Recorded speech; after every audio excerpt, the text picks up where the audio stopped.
ইহুদিরা কেন পাগলের মতো লাল গাভী খুঁজছে? আল আকসা, থার্ড টেম্পল আর দার্জালের মধ্যে সম্পর্ক কি?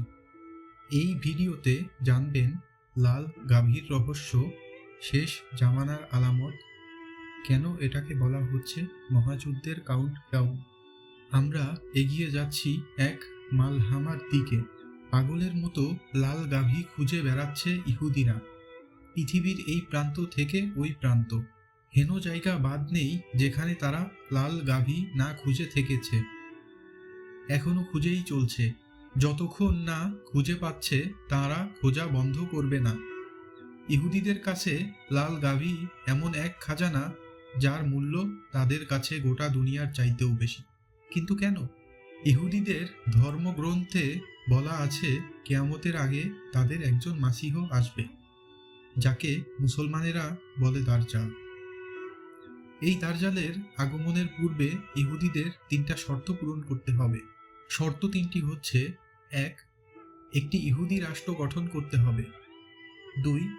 গোটা দুনিয়ার ইহুদিদের সেখানে এসে বসবাস করতে হবে। সেখান থেকে দুনিয়ার অনেক কিছুই কন্ট্রোল করা হবে। 3.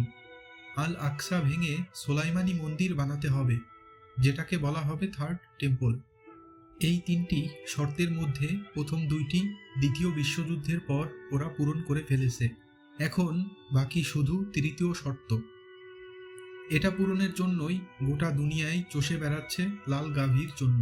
কারণ এই লাল গাভী জবাই করে রক্ত এবং আগুনে পুড়িয়ে ছাই বানিয়ে সেই ছাই নিজেদের মেখে ইহুদিরা পবিত্র হবে। এই গাভীর রক্ত এবং ছাই মাখা ছাড়া ইহুদিরা পবিত্র হবে না। এটাই তাদের ধর্মীয় গ্রন্থের নির্দেশনা এবং বিশ্বাস। এভাবে পবিত্র হওয়ার পর তারা আল আকসা ভেঙে তাদের মসিহ দাজ্জালকে স্বাগতম জানাবে। বলে রাখা ভালো, দাজ্জালের ফিতনা সমগ্র বিশ্বেই ছড়িয়ে আছে এবং এই ফিতনার থেকে বাঁচার জন্য নবীজি আমাদের দোয়া শিখিয়েছেন। তোমরা নামাজে আল্লাহর কাছে দাজ্জালের ফিতনার থেকে বাঁচার দোয়া না করে সালাম ফিরাবে না। দাজ্জালের এখন শুধু মানুষের সামনে প্রকাশ হওয়াটাই বাকি। তার জন্য পূরণ হতে হবে ইহুদিদের ওই 3 নাম্বার শর্ত, যেই শর্ত পূরণের জন্য দরকার লাল গাভী। খুব অল্প সময়ের মধ্যেই হয়তো তারা এটা পেয়ে যাবে। এরপর পৃথিবীর বুকে নেমে আসবে এমন এক ঝড়, এমন এক যুদ্ধ যা কোনো সাধারণ মানুষের কল্পনারও বাইরে, যেটার ভবিষ্যৎবাণীরা করে গেছেন আল্লাহর প্রত্যেকটা নবী।